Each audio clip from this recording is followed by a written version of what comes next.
आदाब, इस्तकबाल है। आप देख रहे हैं देश प्रदेश में हूं आपके साथ अबू हुरैरा। वज़ीर-ए-आज़म नरेंद्र मोदी ने आदिवासी वाले अक्सरती जिले के बदौली में अवामी रैली से खिताब करते हुए अपोजिशन जमातों पर जमकर निशाना साधा।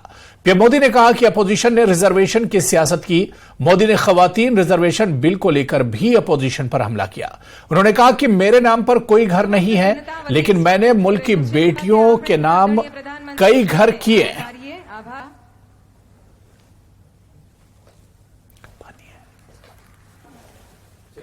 વિકાસ કરવો છે એના માટે વિશેષ યોજનાઓ લઈને હું આવ્યો અને યોજનાઓના જે લાભ પણ મળી રહ્યા છે, અનેક કાર્યક્રમો લાગુ કર્યા અને આજે એના સકારાત્મક લાભ પણ આપણને જમીન પર જોવા મળે છે। આટલા ઓછા સમયમાં દેશભરમાં અને મારા ગુજરાતના વાલા ભાઈઓ બહેનો, આ તમારી વચ્ચે મોટો થયો છું એના કારણે મને સંતોષ છે કે આજે દેશભરમાં ગરીબો માટે 4 કરોડથી વધારે પાકા ઘર આપણે બનાવી દીધા। એવા લાખો ઘર અમારી બહેનોના નામ પર થયા અને એક એક ઘર 1.5-2 લાખ રૂપિયાના બન્યા છે। એટલે મારી આવી દેશની કરોડો બહેનો અને મારા ગુજરાતની લાખો બહેનો જે હવે લખપતિ દીદી બની ગઈ છે, લખપતિ દીદી 1.5-2 લાખનું ઘર એના નામે થઈ ગયું એટલે તો લખપતિ દીદી થઈ गई। मुल्क में दहशतगर्दाना गैंगस्टर ड्रग स्मगलिंग के गठजोड़ को तबाह करने के लिए एनआईए ने बुध को मुल्क की 7 रियासतों में छापेमारी की। छापेमारी के दौरान एनआईए ने कई मुश्तबा अफराद को हिरासत में लिया है। एनआईए ने 53 मकामात पर छापे मारे। छापेमारी में एनआईए ने हथियार और गोला बारूद भी बरामद किए हैं।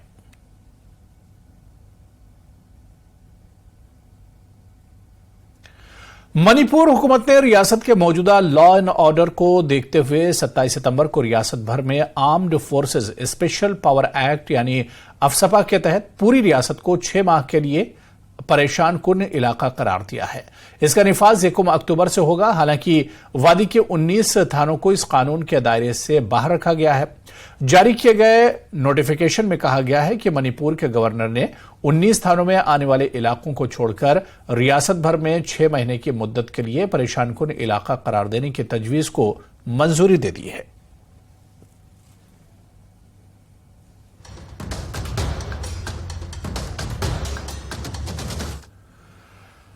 चलिए बात महंगाई की करेंगे। टमाटर ने फिर मुसीबत पैदा कर दी है। पहले कीमतें ज्यादा होने से लोग परेशान थे और अब कीमतें कम होने की वजह से किसान बेहाल हैं। मध्य प्रदेश के बड़वानी में गाय बकरियां टमाटर खा रही हैं। देखिए रिपोर्ट।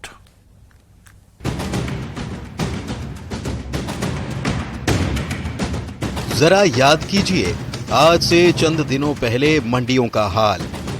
टमाटर ने किस कदर कर रखा था बेहाल। कीमतों में आया था ऐसा उछाल कि बड़े बड़ों ने टमाटर से कर ली थी तौबा। कहीं 150 तो कहीं 200 रुपए पर नखरे दिखा रहा था टमाटर। टमाटर को तिजोरी में रखने की नौबत जैसी आ गई थी। लेकिन कहते हैं ना, जो ऊपर जाता है उसका नीचे आना भी तय है। टमाटर के साथ भी कुछ ऐसा ही हुआ। बड़वानी की यह तस्वीर टमाटर के अर्श से फर्श तक की कहानी बयां कर रही है। देखिए जरा, थोड़े दिन पहले तक दुकानों में जिस टमाटर की शान दिखा करती थी, वो टमाटर आज कूड़े का ढेर बन चुका है। जिन टमाटरों के लिए इंसान तरस रहे थे, वो आज गाय बकरियों का चारा बन गया। बड़वानी में 200 रुपए किलो बिकने वाला टमाटर 2 रुपए किलो बिकने लगा है। टमाटर के रेट में आई ये कमी आम लोगों के लिए अच्छी खबर भले ही हो सकती है, लेकिन किसान तो परेशान हैं। खेती की लागत तक नहीं निकल पा रही। टमाटर का भाव इतना कम हो गया कि मंडियों तक पहुंचना महंगा पड़ रहा है। ऐसे में किसान अब टमाटर फेंकने को मजबूर हैं। गाय बकरियों को खिला रहे हैं। एमपी में सूखे के बाद भारी बारिश से किसान पहले से ही परेशान थे और अब टमाटर ने किसानों की कमर तोड़कर रख दी है। टमाटर पहले कीमतों में ज्यादा होने की वजह से टेंशन दे रहा था और अब भाव गिरने की वजह से किसान चिंता में है। Bureau report, news 18। DGP Dilbag Singh ने अपने गंदों के दौरे के दौरान कहा कि हमने वादे चनाब को मिलिटेंसी से पाक किया है और कई ऑपरेशंस भी अंजाम दिए हैं। पाकिस्तान की सरजमीन से सरगर्म 119 दहशतगर्दों के खिलाफ कार्रवाई की गई और इनके अमलाक को भी जब्त कर लिया गया। उन्होंने कहा कि सिक्योरिटी फोर्सेज ने दहशतगर्दों की तमाम कोशिशों को नाकाम बना दिया है, क्योंकि उन्होंने खित्ते में मुल्क मुखालिफ सरगर्मियों को बहाल करने की बार बार कोशिशें की। खित्ता चनाब में अवाम के ताउन से पुलिस और दीगर सिक्योरिटी फोर्सेज ने दहशतगर्दी पर काफी हद तक काबू पाने के साथ साथ इसे खत्म करने के लिए पुरअज़्म है। डीजीपी ने कहा कि मुल्क मुखालिफ सरगर्मियों में मुलविस तमाम गठजोड़ तोड़कर ऐसे तमाम लोगों को गिरफ्तार करना होगा, चाहे वो यहां जम्मू कश्मीर से ताल्लुक रखते हैं या इससे बाहर, इससे वाबस्ता है। मंशियात की दहशतगर्दी से दरपेश चैलेंज के बारे में उन्होंने कहा कि मंशियात स्मगलरों के खिलाफ कार्रवाइयों में पिछले सालों के मुकाबले 3 गुना तेजी लाई गई है, जो कि रजिस्ट्रेशन से जाहिर है। मुकदमात, मंशियात फरोशों की गिरफ्तारी और मंशियात के दहशतगर्दी के मॉड्यूल्स का पर्दाफाश, ये मंशियात एक वबा की तरह है जो सरहद पार से शुरू होने के बाद कुछ देर तक जारी रहती हैं। जम्मू कश्मीर में हमने इस लानत के खिलाफ काफी कामयाबियां हासिल की हैं। इन बातों का इजहार डीजीपी जम्मू कश्मीर दिलबाग सिंह ने गंदोह बलीसा में नौतामीरशुदा पुलिस स्टेशन की इमारत गंदोह और एसडीपीओ की इमारत का इफ्तिताह के दौरान किया। रखे जाते तो उसकी लूट होती थी। खुशी है कि ये इलाका जिसकी पहाड़ियां कभी मिलिटेंसी और बंदूकों की गूंज में छाया में रहती थी, आज जहां पर मुझे अच्छी फसलें खिली हुई, लोगों के चेहरे मुस्कुराते हुए और अच्छी जो बिजनेस एक्टिविटी जहां पर नजर आ रही है। सड़कें जो कभी जहां पर दिखती नहीं थी, आज काफ़ी इलाकों में नई नई सड़कें तमीर हुई नजर आती हैं। बालपदरी को जाती हुई सड़क मैं देख रहा था तो मुझे दिखाई दे रहा था कि इस रास्ते पे कभी सड़क होती नहीं थी। बहुत सारे काम नए जो लोगों की ज़िंदगी को सहल कर सकते हैं, उस तरह के काम इनिशिएटिव हुए हैं, तरक्की के काम चल रहे हैं। लोगों को मुबारकबाद भी और लोगों को बहुत बहुत शुक्रिया भी कि उन्होंने पुलिस और फोर्सेज का इस हद तक साथ दिया। Jammu Kashmir People's Democratic Party के सदर महबूबा मुफ्ती ने कहा कि बीजेपी ने पहले से ही एक ड्रामा शुरू किया था। उन्होंने कहा कि शुरू में बीजेपी कहती थी कि कश्मीर में सब ठीक है और अब वही हुकूमत कह रही है कि यहां कश्मीर में हालात ठीक नहीं हैं। जितने भी तजुर्बात उन्होंने किए वो तमाम नाकाम साबित हुए हैं। उन्होंने कहा कि बीजेपी वादी में नाकाम हो चुकी है और अब जम्मू के लोग भी सड़कों पर आ रहे हैं। देख सकते हैं कितना तजाद है, पर मुझे लगता है जो असली मसला है वो ये है कि इन्होंने जितने भी तजुर्बे किए जम्मू कश्मीर में, बिलखुसूस वादी में, यहाँ जो नया इन्होंने क्रॉप क्रिएट करने की कोशिश की, एक हाइब्रिड सिस्टम पॉलिटिकल क्रिएट करने की कोशिश की, वो फेल हो चुका है। जम्मू में लोग इनके खिलाफ हो गए हैं, जम्मू में लोग सड़कों पे आ रहे हैं। जम्मू के लोगों को एहसास हो रहा है कि बीजेपी ने उनके साथ धोखा किया, कश्मीर के खिलाफ उकसा के उनसे एक जो है बहुत ही बड़ा जो है उनका नुकसान कर दिया है। आपस में जम्मू कश्मीर को लड़ा है, हिंदू मुस्लिम को लड़ा रहे हैं। तो इसलिए मुझे लगता है कि बीजेपी को एहसास हो गया है कि जम्मू में इनका बिल्कुल जो है सफाया होने वाला है और कश्मीर में जो भी इन्होंने सिस्टम खड़े किए थे वो पार्टी चल नहीं रही हैं, लोग उनको कबूल करने के लिए तैयार नहीं हैं। तो इसलिए ये इलेक्शन डेफर कर रहे हैं, करेंगे भी नहीं करेंगे भी। मुझे तो ये भी लगता है कि अगर खुदा ना खास्ता पार्लियामेंट इलेक्शन में दोबारा बीजेपी आई तो पूरे जम्मू कश्मीर के ही नहीं पूरे मुल्क में ही शायद इलेक्शन का सिस्टम ही आगे चल के। ईद मिलादुन्नबी सल्लल्लाहु अलैहि वसल्लम के मौके पर डीपीएपी के सदर गुलाम नबी आजाद ने दिल्ली में हजरत निजामुद्दीन औलिया की दरगाह पर हाजिरी दी। गुलाम नबी आजाद ने मजार पर चादर चढ़ाई। इस मौके पर न्यूज 18 से बात करते हुए उन्होंने कहा कि वो ईद मिलादुन्नबी के मौके पर दुआ के लिए आए हैं, आज सियासत पर बात नहीं करेंगे। गुलाम नबी आजाद ने कहा कि वो पूरे मुल्क और अहले वतन के लिए अमन की दुआ करते हैं और नेक ख्वाहिशात का इजहार करते हैं, खासकर कश्मीर में अमन और अमान की दुआएं मांगते हैं। वज़ीर आला गुलाम नबी आज़ाद साहब हमारे साथ हैं। सर, आज ईद मिलादुन्नबी के मौके पर निजामुद्दीन तशरीफ लाए हैं, क्या कैसे देखते हैं आज का दिन का मैसेज क्या है? देखो, आज का दिन, कल का दिन पूरे आलमे इस्लाम के लिए बहुत ही मुबारक है और सबको मुबारकबाद देता हूँ। मैं याद की पूरी दुनिया में और हमारे मुल्क में जितने भी मुसलमान हैं, भाई बहनें, बुजुर्ग, नौजवान, बच्चों, अल्लाह उन सब का की हिफाजत करे, जो बीमार हैं वो ठीक हो जाएं, जो मजलूम हैं उनके जुल्म खत्म हो जाएं पूरी दुनिया से और हमारे मुल्क से भी,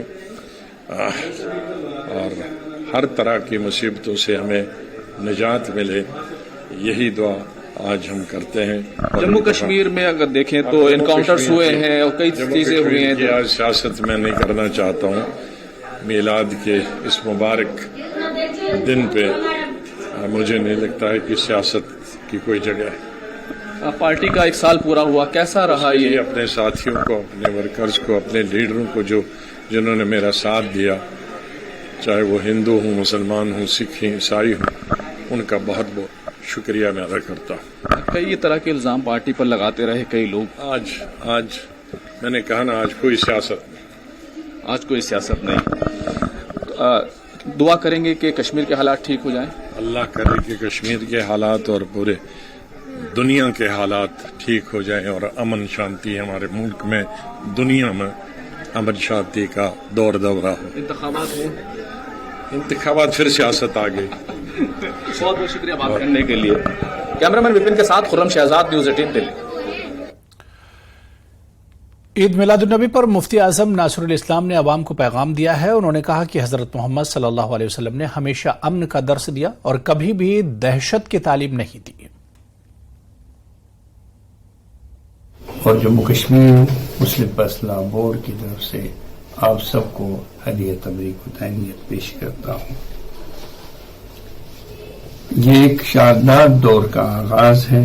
आपकी तशरीफ आवरी से दुनिया की सारी बुराइयां जो उरूज पर थी यकसर इख्तिताम पजीर हुई।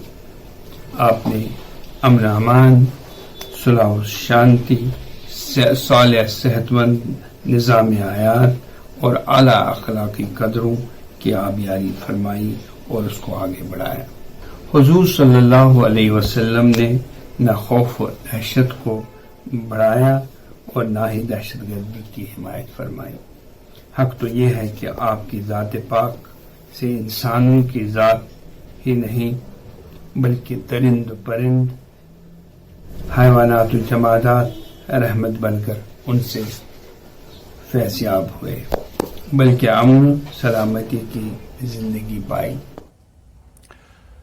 पाकिस्तान दहशतगर्दी की खुलेआम हिमायत से बाज नहीं आ रहा है। पाकिस्तान ने नापाक हरकत करते हुए पाकिस्तान मकबूजा कश्मीर में एक यादगार तकरीब मुनक्किद की, जिसमें दहशतगर्द शकील जाबाज को खिराज अकीदत पेश किया, जो 4 सितंबर को रियासी में दहशतगर्दों के खिलाफ ऑपरेशन में मारा गया था। वो एक मार्शल आर्ट का माहिर था और इसकी हलाकत सिक्योरिटी फोर्सेस के लिए एक बड़ी कामयाबी थी। पाकिस्तान ने इसे जम्मू खित्ते में दहशतगर्दी के फिर से रिवाइवल के लिए भेजा था। इसकी यादगार में पाकिस्तान मकबूजा कश्मीर के कोटली में मेमोरियल सर्विस का इनेकाद किया गया, जिसमें दहशतगर्द तंजीमों की जानिब से हिंदुस्तान को खुली वार्निंग दी गई। दहशतगर्द दोंग PAFF ने यह दावा किया था कि शकील इसके कैडर का था, लेकिन बाद में उसकी याद में मुनक्किद किए गए प्रोग्राम में मुतादिद सीनियर ISI और पाकिस्तानी आर्मी के अफसर्स ने दहशतगर्दों के साथ शिरकत की, जहां पर AK-47 असॉल्ट राइफल खुलेआम लहराई गई। अक़वाम मुत्तहिदा में अफगानिस्तान के सफीर फायक ने पाकिस्तान के दोगलेपन को बेनकाब किया है। उन्होंने अफगानिस्तान में दहशतगर्दी को पाकिस्तान की हिमायत और अफगानिस्तान में पाकिस्तानी मुदाखलत को एक्सपोज किया।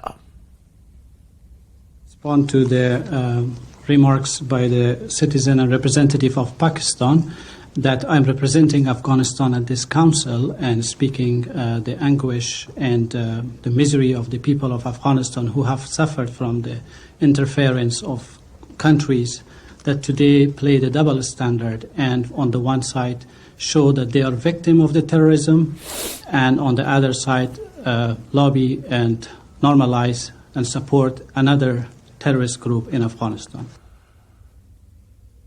गुर्बत और इक्तिसादी बहरान के शिकार पाकिस्तान के भिखारी अब दुनिया भर में फैल गए हैं। पाकिस्तानी मीडिया के मुताबिक पाकिस्तान से बाहर गिरफ्तार किए जाने वाले 90% भिखारी पाकिस्तान के ही होते हैं। सुनिए। कमेटी ओवरसीज पाकिस्तानियों के इजलास में सेक्रेटरी वजारत ओवरसीज पाकिस्तानीज ने इंकशाफात किए हैं। उन्होंने कहा है कि हमारे भिखारी सबसे ज्यादा बाहर जा रहे हैं। बैरून मुमालिक जितने भिखारी गिरफ्तार होते हैं उनमें से 90% पाकिस्तानी होते हैं। मजीद क्या इंकशाफात किए गए हैं, नुमाइंदा जियो न्यूज नौशीन यूसुफ हमारे साथ हैं, उनसे जानेंगे। जी नौशीन। जी बिल्कुल, समंदर पार पाकिस्तानी कमेटी का इजलास मंजूर काकड़ की जेर सदारत हो रहा था, जिसमें सेक्रेटरी समंदर पार पाकिस्तानी ने बताया कि हमारे फकीर सबसे ज्यादा बाहर जा रहे हैं और जितने फकीर बाहर बैरून मुल्क खुसूसन अरब ममालिक में गिरफ्तार हो रहे हैं उनमें से 90% पाकिस्तानी है। और इराकी और सऊदी सफीर तो हमें कहते हैं कि आप रिपीट ऑफेंडर्स हमारे पास क्यों भेजते हैं, इनसे हमारी जेल भरी गई है। और उन्होंने कहा, वजीर बताया कि अब हमारे इतने अफराद इसलिए डिपोर्ट हो रहे हैं कि वो भिखारी बनकर जाते हैं, पाकिस्तान से जहाज भर भर के भिखारी जो है बैरून मुल्क जा रहे हैं। और हरम के अंदर जितने भी जेब कुतरे पकड़े जाते हैं उनमें से ज्यादातर पाकिस्तानी होते हैं, ज़ियारात पर भीख मांगते हैं और भिखारी जो है ज्यादातर उम्रे वीजे पर जाते हैं, ये जो है वर्क वीजा पर नहीं जाते। जबकि जब सवाल किए गए कि पाकिस्तान जो है दुनिया में जो ममालिक है, खुसूसन जापान में पाकिस्तानियों की तादाद जो अरब ममालिक में भी जो बांग्लादेश और भारत से ताल्लुक रखने वाले हुनरमंद अफराद है उनकी तादाद पाकिस्तानियों से कहीं ज्यादा है, तो उसको उन्होंने ये बताया कि हमारे स्किल्ड लोग नहीं है और पाकिस्तानियों पर जो बैरून मुल्क लोग हैं वो ज्यादा भरोसा भी नहीं करते। जी नौशीन यूसुफ, शुक्रिया आपने अपडेट किया। चलिए आगे बढ़ेंगे। आलमी यौम सियाहत की मुनासबत से सियाहती मकाम गुलमर्ग में डायरेक्टरेट टूरिज्म कश्मीर राजा याकूब की सरबराही में सफाई मुहिम चलाई गई। इस मुहिम में assistant director tourism Gulmarg doctor Javed Rahman के अलावा दीगर अफसरान और मुख्तलिफ महकमों और होटलों के ओहदेदारों ने हिस्सा लिया। उन्होंने गुलमर्ग क्लब के आसपास और चिल्ड्रन पार्क के अलावा दीगर जगहों पर सफाई मुहिम चलाई। इस मुहिम का मकसद गुलमर्ग को साफ और शफाफ रखना और सयाहों को बेहतर सहूलियात के लिए काम करना था।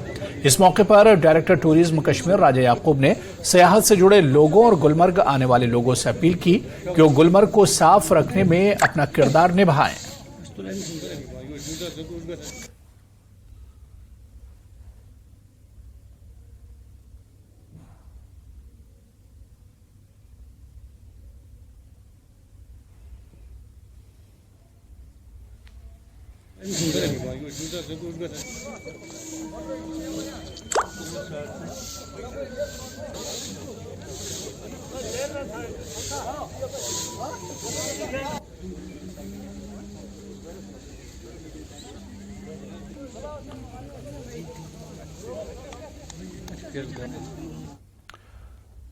बीजेपी ने मध्य प्रदेश में उम्मीदवारों की 3 फहरिस्तें जारी कर दी हैं। एक तरफ टिकट काटे जाने पर कुछ लीडर नाराज हैं तो कुछ टिकट मिलने से खुशी जता रहे हैं। देखिए रिपोर्ट।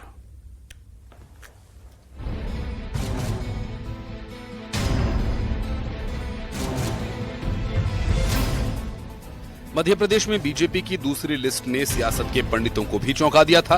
बीजेपी ने केंद्रीय मंत्रियों के साथ ही सांसदों को भी विधानसभा के सियासी रण में ताकत दिखाने के लिए उतार दिया है। लिस्ट में मौजूदा विधायकों के टिकट कट गए हैं तो वहीं कुछ ऐसे भी हैं जो टिकट न मिलने पर नाराजगी जता रहे हैं। सीधी विधायक केदारनाथ शुक्ला ने तो टिकट न मिलने पर इसे षड्यंत्र तक करार दे दिया। लोग अपना अपना अर्थ लगा रहे हैं जी, पर सीधी की घटना से तो ऐसा लग रहा है कि बीजेपी स्वयं बाकोघर दे रही है लोगों को जी। सीधी में जिस तरीके से टिकट दिया तो आप सब लोग जानते हैं कि उसका रिजल्ट क्या होना है। मेरी लड़ने की इच्छा ही नहीं। उधर बीजेपी के महासचिव कैलाश विजयवर्गीय, जिन्हें इंदौर 1 से टिकट दिया गया है, कैलाश विजयवर्गीय ने स्वीकार किया कि वो इससे खुश नहीं हैं। मेरी लड़ने की इच्छा ही नहीं, 1% भी इच्छा नहीं। एक माइंडसेट होता है ना लड़ने का, अपने को तो जाना भाषण, अब बड़े नेता हो गए, अब हाथ जोड़ने का जाएगी तो भाषण देना और निकल जाना, भाषण देना और निकल जाना, ये सोचा था हमने तो। कैलाश विजयवर्गीय के बयान का बचाव करते हुए नरोत्तम मिश्रा ने कहा कि ये कोई पीड़ा नहीं है, साथ ही जोड़ा कि हम सब बीजेपी को समर्पित कार्यकर्ता हैं। इसमें दुख नहीं कह सकते आप, उन्होंने टिकट मांगा नहीं था इसलिए बात कर रहे हैं। समर्पित कार्यकर्ता हैं हम, सब साथ के हैं। हम एक साथ 90 में एमएलए बने थे हम लोग, और इसलिए कैलाश जी जो कह रहे हैं वो विषय दूसरा है। हमें तो पार्टी जहाँ काम देती है वहाँ खड़े हो जाते हैं, पार्टी की इच्छा से चलते हैं। हमारी अपनी इच्छाएं थोड़ी होती हैं। पीड़ा मत कहो उसे यार, विषय कहो। पार्टी विद डिफरेंस ने कैंडिडेट्स की दूसरी लिस्ट से ये तो जता ही दिया कि वो चुनावों में कुछ अलग कर रही है, लेकिन इससे जो अंदर खाने डिफरेंसेस उठ रहे हैं उस पर भी जल्द काबू पाना होगा।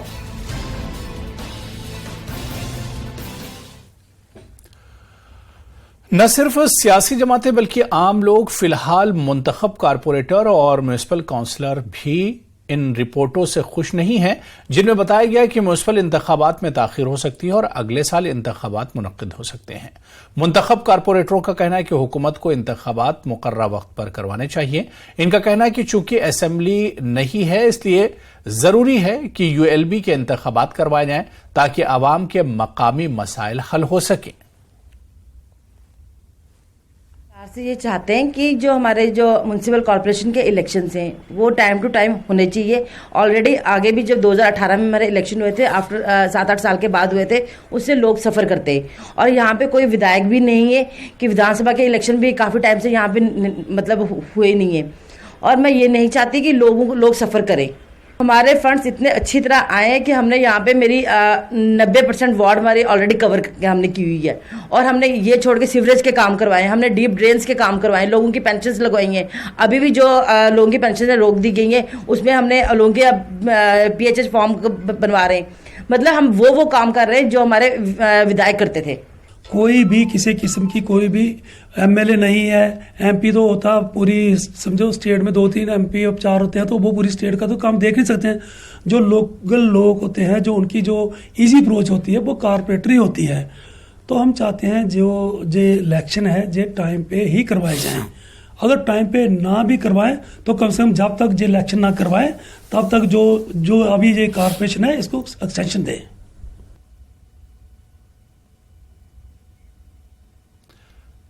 नेशनल कॉन्फ्रेंस की जानिब से पुलवामा में वर्किंग कमेटी का एक रोजा इजलास मुनक्किद हुआ। इजलास पार्टी के जिला सदर पुलवामा गुलाम मोहिउद्दीन मीर की सरबराही में मुनक्किद हुआ, जिसमें पार्टी के सीनियर लीडर और साबिक वजीर मोहम्मद खलील बंद और DDC मेंबर अब्दुल अजीज मीर के अलावा पार्टी के कारकुनान ने शिरकत की।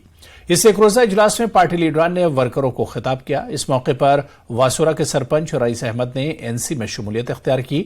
NC जिला सदर पुलवामा गुलाम मोहिउद्दीन मीर ने कहा कि बीजेपी हुकूमत NC से खौफजदा है, इसलिए जम्मू कश्मीर में असेंबली इंतखाबात को टाला जा रहा है।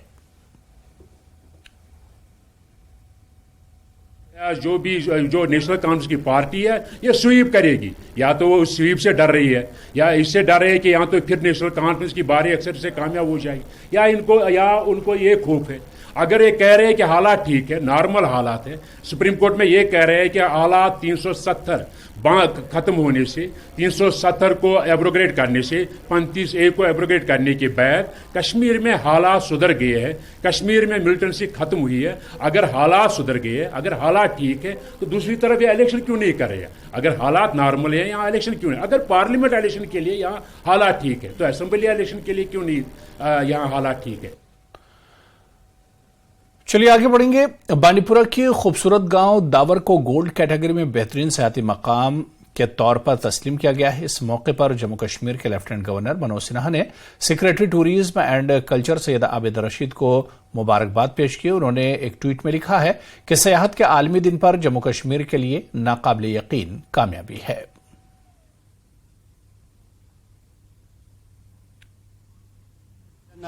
हमारे DC साहब जो उवैस साहब है और लेफ्टिनेंट गवर्नर श्री मनोज सिन्हा जी और बाकी जो सिविल एडमिनिस्ट्रेशन गुरेज है और जो भी बाकी जो है उन सब का शुक्रिया अदा करना चाहता हूँ कि आज जो बेस्ट विलेज जो करार दिया गया, बेस्ट टूरिस्ट विलेज जो करार दिया गया दावर को, तो खासकर आज जो टूरिज्म डे जो आज था तो उस पर एक तोहफा भी दिया गया, तो उसके लिए मैं सबका धन्यवाद करना चाहता हूँ। और उम्मीद है कि आगे भी आने वाले दिनों में भी जो यहाँ पे टूरिज्म का और भी बढ़ावा किया जाएगा और खासकर विंटर टूरिज्म को भी बढ़ावा दिया जाएगा। तो इसके लिए जो आज यहाँ पे बेस्ट टूरिस्ट विलेज जो गुरेज में दावर को करार दिया गया है, तो उसके लिए मैं सभी एडमिनिस्ट्रेशन का धन्यवाद करता हूँ और खासकर हमारे श्री मनोज सिन्हा जी का शुक्रिया अदा करता हूँ। अमेरिका की एक अदालत ने अमेरिका के साबिक सदर डोनाल्ड ट्रंप को धोखाधड़ी में मुलविस करार दिया है। अमेरिकी जज आर्थर ने अपने फैसले में कहा कि डोनाल्ड ट्रंप और उनकी कंपनी ने अपने असासों की मालियत बढ़ा चढ़ाकर पेश की थी। अमरीकी जज ने फैसला सुनाते हुए कहा कि ट्रंप ये साबित नहीं कर सके कि उनकी एक प्रॉपर्टी का ख्वाहिशमंद खरीदार सऊदी अरब में मौजूद है। अदालत में जिन प्रॉपर्टीज की मालियत बढ़ा चढ़ाकर पेश की गई, इनमें मारे-लागो पार्क एवेन्यू पर वाक़ इमारत, ट्रंप टावर में पेंट हाउस और वेस्टचेस्टर काउंटी में एक एस्टेट शामिल है। न्यूयॉर्क के अटॉर्नी जनरल ने इल्जाम लगाया था कि डोनाल्ड ट्रंप ने अपने असासों को $2.2 अरब बढ़ाकर पेश किया था ताकि वो बेहतर बिजनेस डील कर सके।